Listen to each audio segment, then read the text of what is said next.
Welcome to episode 3 of the Ranch Office Vlog. Number 3. Today we're going to be talking about the concept of providing upfront value and what that means in business and how that can pay off as a strategy. Kindness wins. Right, exactly right. And one thing we really want to touch on is giving without expectation. That's right. Right.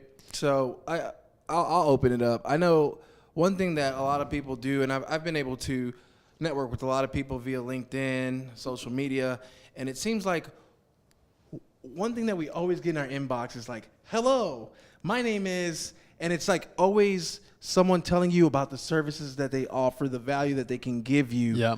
But it never seems like there's value given without expectation. Everybody's just blanket, carpet bombing LinkedIn saying, if you ever need this like service, contact us, or can we remake your website? Or, it's very impersonal, and it's like the modern day spam. Yeah, for sure. And I think that, our whole concept, which everybody knows by this point that we're huge Gary Vee fans, Right. The concept of providing upfront value completely changes the game for people. And, instead of going in saying, hey, do you need office space? Or, hey, do you need, would you like to, use our conference room or something like that? It's, hey, we're your new neighbors here, in town. Right. We'd love to get to know you and see if there's ever anything we can do to help you out. Right. Whether that's, a free conference room rental, a free event space, it's on us. It's on the house. And I think that opens up a lot of proof, not just value. It's proof of what we're saying. They say the proof is in the pudding. Yep. But when you're able to not just offer this for one person, you're able to offer this for like the whole community. That's real value. Yep. Right. And it separates you from everyone else. They're like, this person is actually trying to help me out. And at first they're gonna be like, what are the strings attached? What is going on here? But, you can tell when somebody is giving with expectation and using a tactic versus giving because they want to build a relationship. It's genuine. It's genuine. It's what we call authentic caring. Right. Rigorous authentic caring. Rigorous. So, yeah. Do you want to go into what authentic caring actually means to us at the ranch? Yeah. Why don't you get started? Yeah. So authentic caring is truly caring. And, one thing is we meet a lot of different people here at the ranch. So what is caring? I think, honestly, the first thing that when we're building relationships is just listening, right? Just listening to understand what you're caring about. So first of all, if you're in a conversation with somebody, it's really just focusing on listening is the first part, right? And then after finding out what their needs are, finding out, you can't blanket everybody with the same script. You got to figure out what makes them unique and why they're here. Right. And then once you figure that out, I think it's really figuring out a way, how can you provide value? And going back to no expectations, what can you do to help this person as an outreach and offer them something? And it's kind of like a symbiotic relationship is what we're trying to create. I think a lot of people don't think past the immediate transactional value of an interaction. And if you think just 2 to 3 steps past that, let's say that you offer something to somebody for free, or you do a little bit of hustle extra work without getting paid.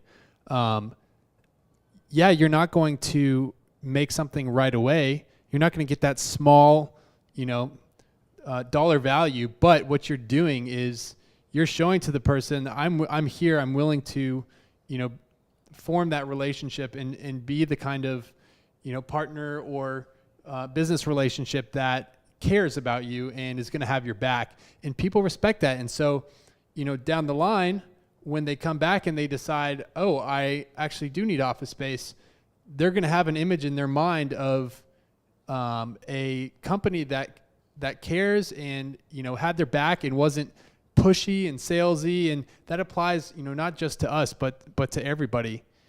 I think what you said is major, especially when they come back. It's not like there's nothing left to prove, right? It's kind of like, we've showed you that we're here to help you, and it's one of those things that instead of remembering all the sales tactics, all the numbers, all the reasons of why you should be at the ranch, they remember that time Right. where you gave them that value. They remember that, and that's authentic caring. Right? Yep. And those are the things that I think, even if we were slightly overpriced or anything like that, that caring itself Yep. is the reason why people connect. And this all sounds, all good and fuzzy and great, but if you can translate it in your mind into an actual business strategy, then you can actually invest into this and see results. So a way of doing that is by thinking about this as building this level of what we'll call emotional equity. And if you can see that as a meter with each person, and instead of trying to drive transactions, you try to drive emotional equity, what you're doing is creating brand allies. Right. And brand allies are the ones that are going to come to you when they need something, and they're the ones that are going to refer you to somebody when somebody else they know needs something. Right. And the brand allies, we have several Yeah. now. And I mean, these are the folks that are out there, and I don't want to use the word fighting for you, but these are the folks that are honestly like the word of mouth folks, and their belief in you is, you can see it. You're just not so much listening to what they're saying, but when you connect with someone on that level and someone else tells somebody what we've done for them, you can see that connection, that rapport, that relationship spewing through that person when they're telling Right. you about what we were able to do. And I just feel like as a community space, right, and that's really the value, is like, one thing is being able to exchange value between me and yourself, or me and you and another member, but when you have many members Yeah. that understand the concept of exchanging value and we're all in the same place, it becomes real powerful. I think the key to all of this stuff is patience, because if you don't have patience and you're not looking for the long-term strategy, if you're not building customer lifetime value, but instead looking for transactional approaches, and this really depends on how your company is structured. There are a lot of companies that incentivize based on short-term transactional value, and that's the wrong way to be thinking about this these days. And I mean, this is just our personal opinion. We have our own way of doing things, but if you don't have that patience and long-term thinking, you're always going to be scraping by for the next sale. You're not going to be building those brand allies, and you're not going to be building emotional equity. And it shows. I mean, that definitely shows. There's a difference between being desperate to create a sale and trying to create a relationship.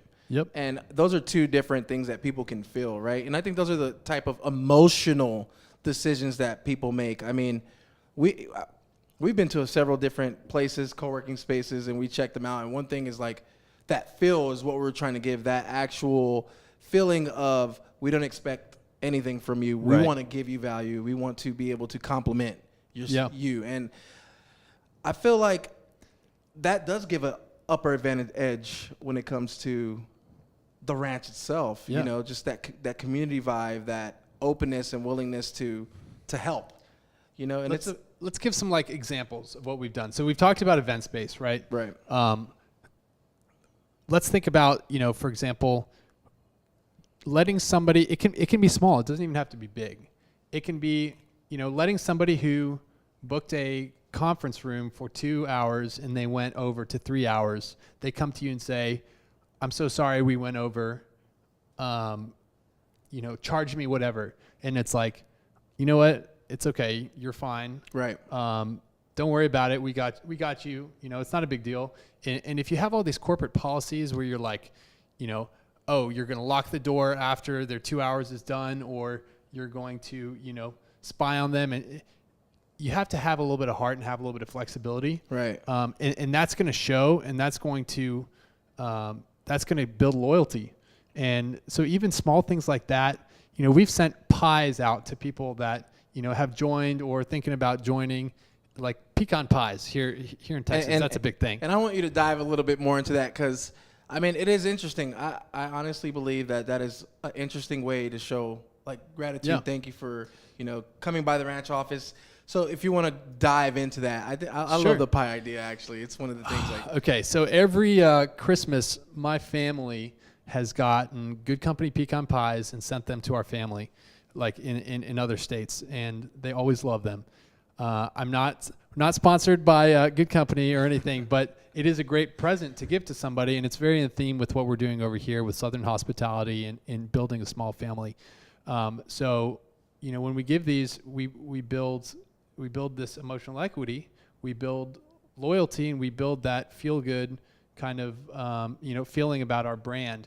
And everything we're talking about now, it's not an act. It can't be an act. It can't be that you're doing it just as a strategy to get results, because it always comes out if you are putting it on. For sure. And this goes back to the authentic caring. Right. If you hire people, if you have a team, a community that thrives off that kind of stuff, that feels good to give, that feels good to bring people together like that and make somebody's day brighter and provide that upfront value, that is what's going to last and actually produce results. Right. And if you're giving just because you're trying to drive, sales, and even if you do have a little patience, if it's not instilled into your culture, it's going to show, and it's going to be, it's not going to have the intended consequences in our opinion. It will show, and like you said, people can feel it too. I mean, there's some people that, they'll take your actions as your actions, but there's some people Right. that can see right through those actions, and they know that you expect something on the other end. I think it's really big to mention too, like you said, examples of giving value. I think when we do events, we always ask people, is this a public or a private event? And then once they tell us it's public, the next thing we ask is, well, can we invite, right? Because we want to give that value to our community. So when we have events here, the first thing I always think is, how can we get the community involved, right? Because that's the value that we give, and we have never charged for you to come through our doors for an event. So those are the things Right. that we want to give to the community, and it could be either like a LinkedIn class, or it can be cybersecurity protection. It can just be something different, but those are the things that we give out to the community, and we offer it. It's not so much of a, hey, you have to come, or please RSVP. Yeah. It's one of those things, if this fits for you and this is meant for you, you're welcome to come out. And I think that we've engaged well with the community, offering that value for them. It just goes to show that caring goes a long way. Like, do you want to be the Chick-fil-A, or do you want to be the McDonald's? Do you want to be the Virgin Airlines, or do you want to be the United? And it really does go down into your policies and how you structure and incentivize your teams. One thing I do want to say is, while giving is great and can lead to all of these benefits and upfront value, you have to be careful to not be walked all over.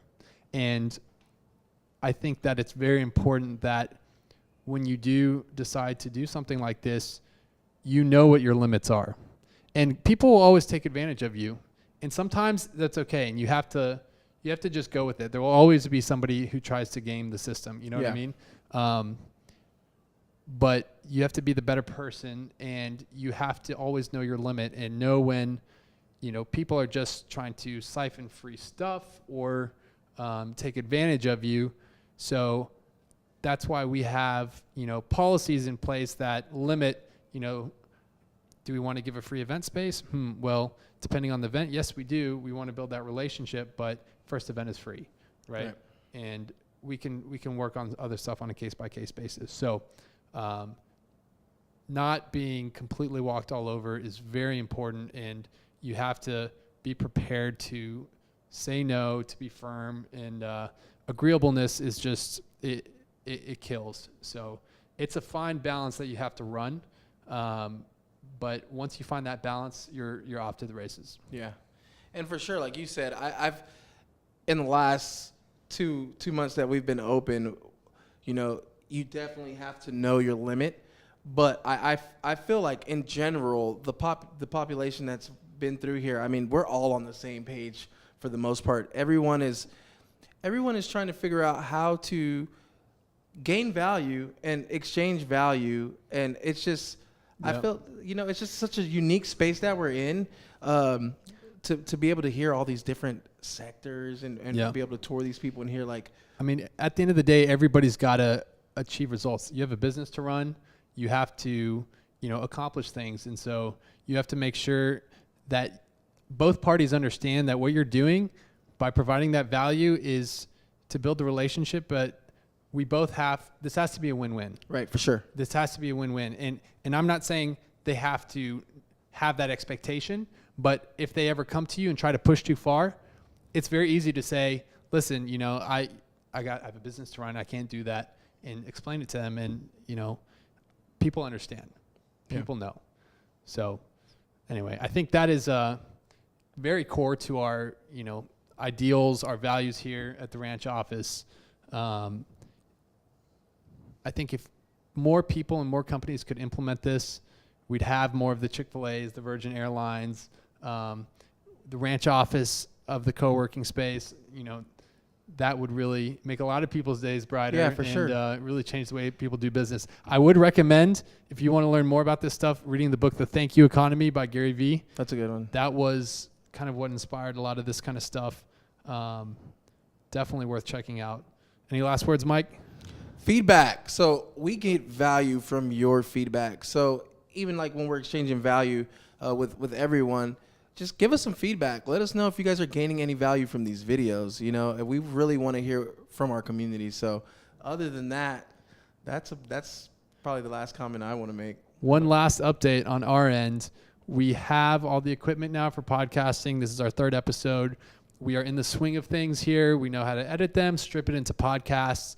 If you are ever interested in starting a vlog or a podcast similar to what we're doing, reach out to us and we'll help you out. We'll definitely set you up and help you get your first few episodes off the ground and see where it goes. So thanks for watching. Yeah. One last thing. If you want to be a guest with us and talk about Yes. topics with us, that's also a thing. So if you're like not sure if you want to start your podcast, but you want to be a part of ours and join us on an episode, that's also we're welcoming you to do that as well. Absolutely. That's a great addition there. Anyways, thanks for checking out our vlog. Until the next episode, Ranch Office out. Ranch Office.